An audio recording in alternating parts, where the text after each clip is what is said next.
Welcome back students, this is Deepak Dhyani. आज की इस वीडियो में हम डिस्कस करने वाले हैं मल्टी डायमेंशनल एरे इन जावा। लास्ट लेक्चर में हमने देखा था सिंगल डायमेंशनल एरे या 1D एरे। तो इस वीडियो में हम स्टार्ट करने जा रहे हैं मल्टी डायमेंशनल एरे या इसको 2D एरे भी कहते हैं।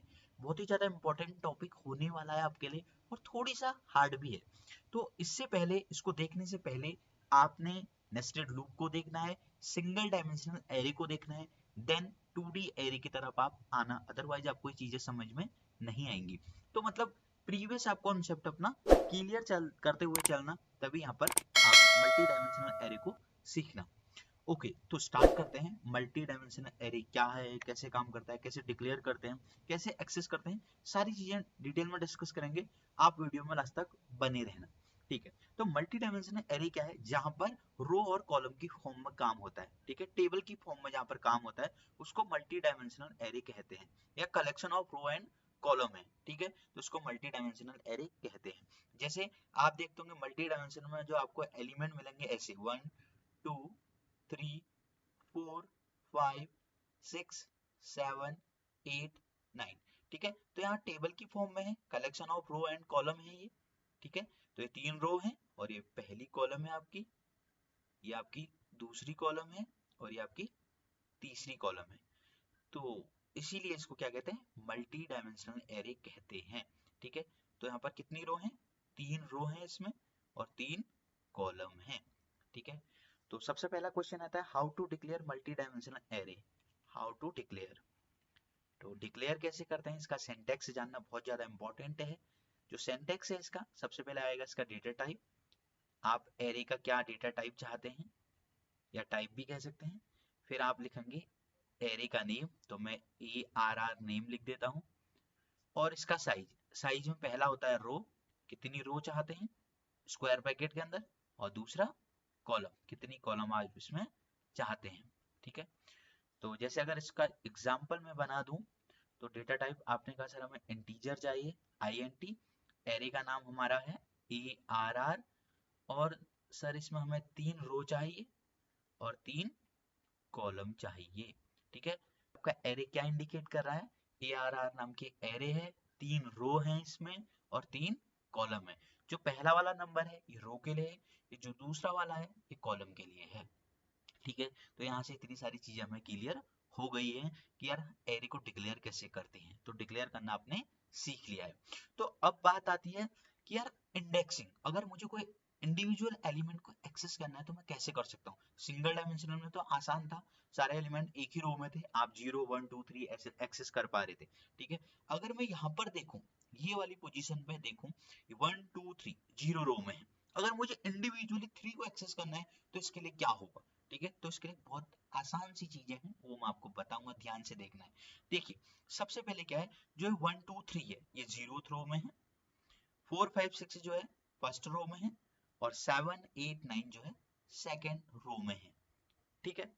दूसरी बात, अब ये हमारा 1 4 7 वाला 0 कॉलम है, इसको मैं रब कर देता हूं अभी।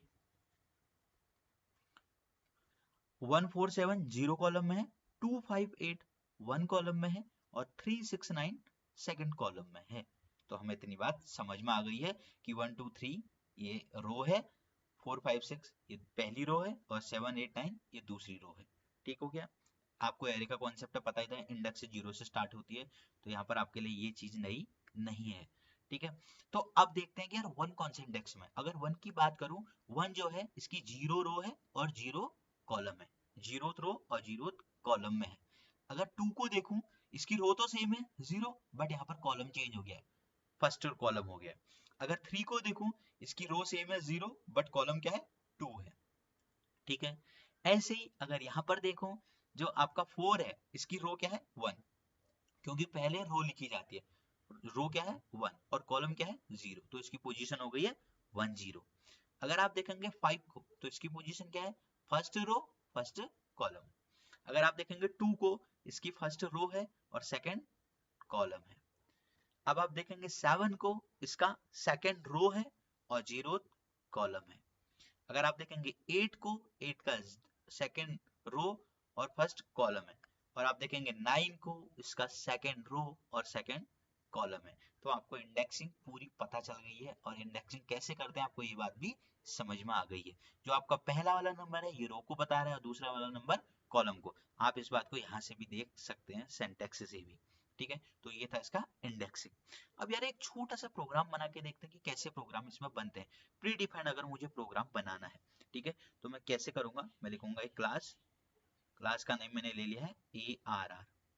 ठीक है, फिर मैं लिखूंगा public static void main string args।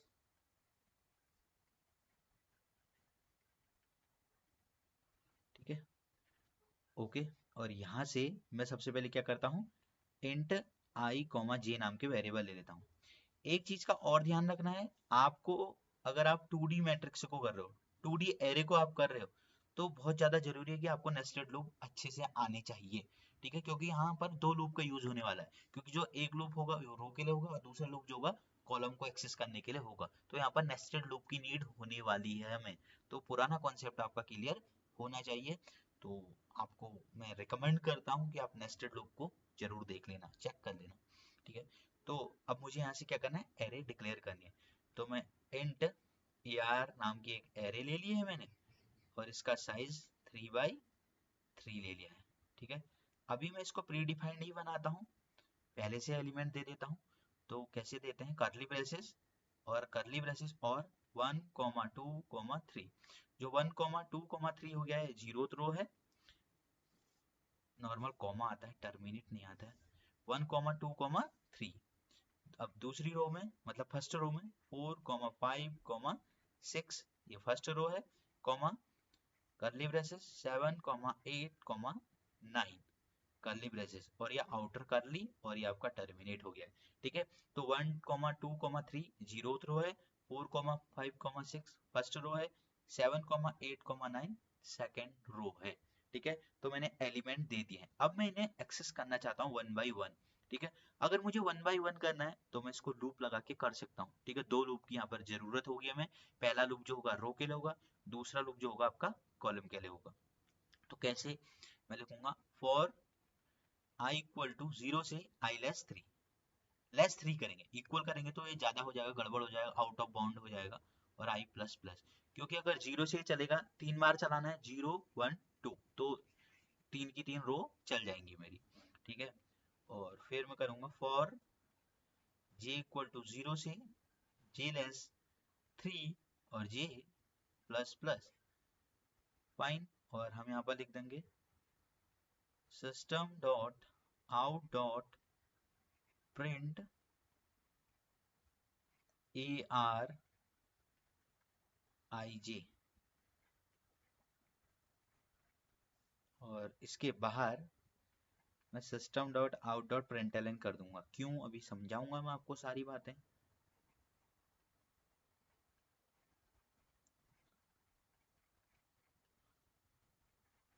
Okay, कैसे काम करता है, सबसे पहले देखिए आई की वैल्यू होगी 0, मतलब ये जो बाहर वाला लूप है ये रो के लिए है और अंदर वाला जो लूप है ये कॉलम के लिए। ठीक है, तो सबसे पहले आई की वैल्यू 0 होगी, 0 3 से लेस है, कंडीशन इज ट्रू। जो फिर ये अंदर आएगा आपका लूप, तो आपका जो जे है वो 0 से लेके कब तक चलेगा, 3 तक चलेगा। तो सबसे पहले जे की वैल्यू 0 होगी, 0 3 से छोटा है, कंडीशन इज ट्रू। तो system dot out dot print, तो ये क्या कहेगा, ए आर, मतलब ए आर का एक कंप्लीट एरे है, ए आर के आई जे, मतलब ए आर के 0 0 में क्या है। तो आपको अब ऊपर जाने की जरूरत है। अगर आप यहाँ पर देखेंगे, देखिए ए आर के 0 0 में क्या है, 1 है, तो आपका system dot out dot print ने क्या करा दिया, 1 को प्रिंट करा दिया। नेक्स्ट टाइम क्या हुआ, अब जे की वैल्यू क्या हो गई है, 1 हो गई है, तो ए आर के 0 1, रो तो सेम है, जे बदल गया है, ए आर के 0 1 में क्या है, ए आर के 0 1 में क्या है, 2 है, तो आपका 2 प्रिंट हो गया। तो ऐसे इंडिविजुअल एलिमेंट को मैं एक्सेस कर सकता हूँ। नेक्स्ट टाइम क्या हुआ, जे की वैल्यू 2 हुई, 2 3 से लेस है, कंडीशन ट्रू है, तो अंदर आया system dot out dot print a are के 0 2, जे की वैल्यू चेंज हो गई है, तो 0 2 पे क्या है आपका 3 है, तो आपका 3 प्रिंट हो जाएगा।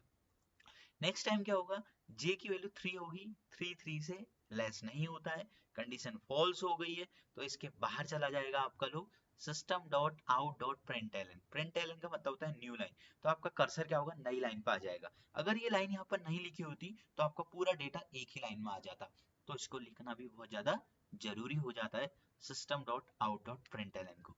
फिर इसके बाद क्या हुआ, लूप बैक हुआ, आउटर में गया, आई की वैल्यू 1 हो गई, मतलब रो चेंज हो गई है, अब ये फर्स्ट रो में आ गया है। तो जे अपना फिर से चलेगा 0 से, तो फिर क्या होगा, system dot out dot print a are के 10। अब आप देखेंगे ऊपर तो 10 में क्या है, 4 है, तो आपका 4 प्रिंट हो जाएगा। नेक्स्ट टाइम क्या हुआ, जे की वैल्यू क्या हो गई है, 1, ठीक है, आई भी 1 है और जे भी 1 हो गया, तो 1 1 पे क्या है, 5 है, तो आपका 5 प्रिंट हो जाएगा। नेक्स्ट टाइम क्या हुआ, जे की वैल्यू 2 हुई, तो आई है 1 और जे है 2, तो 1 2 पे क्या आपका 6 है, तो आपका 6 प्रिंट हो जाएगा। अब जैसे ही जे की वैल्यू 3 होगी, condition false, system dot out dot println, बाहर कर्सर चला जाएगा आपके लूप की बॉडी से, ठीक है, तो बाहर चला गया है, तो आपका कर्सर नई लाइन में सेंड हो गया। नेक्स्ट टाइम क्या हुआ, आई की वैल्यू हुई 2, आई 2 हुआ, 2 3 से लेस है, कंडीशन ट्रू है, तो अंदर जाएगा, जे फिर से 0 से लेके 2 तक चलेगा, तो सबसे पहले 2 0 के लिए चलेगा, 2 0 में 7 है, तो 7 प्रिंट हो गया। फिर जे की वैल्यू 1 होगी, तो 2 1 के लिए चलेगा, फिर 8 हो जाएगा, फिर 9 आ जाएगा, ठीक है। अब जैसे ही जे की वैल्यू 3 होगी, कंडीशन फॉल्स, बाहर चला जाएगा, आई की वैल्यू भी 3 होगी, 3 लेस 3, कंडीशन फॉल्स, तो आउटर फॉल्स, तो पूरा का पूरा लूप फॉल्स हो जाएगा। उसका प्रैक्टिकल करके देख लेते हैं। तो सबसे पहले दो वेरिएबल डिक्लेयर कर लेता हूँ, इंट आई कोमा जे, और एक एरे डिक्लेयर कर लेते हैं ए आर नाम से, इसका साइज ले लेते हैं 3x3, और इसमें एलिमेंट डाल देते हैं 1 2 3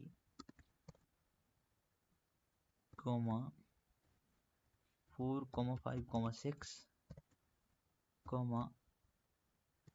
7 8 9, then curly braces close, outer curly close, terminate.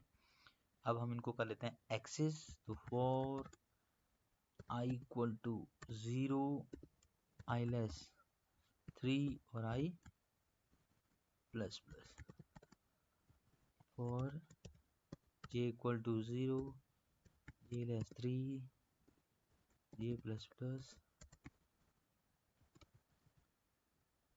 System dot out dot print a r i j, और इसके बाहर स्मॉल होता है system dot out dot println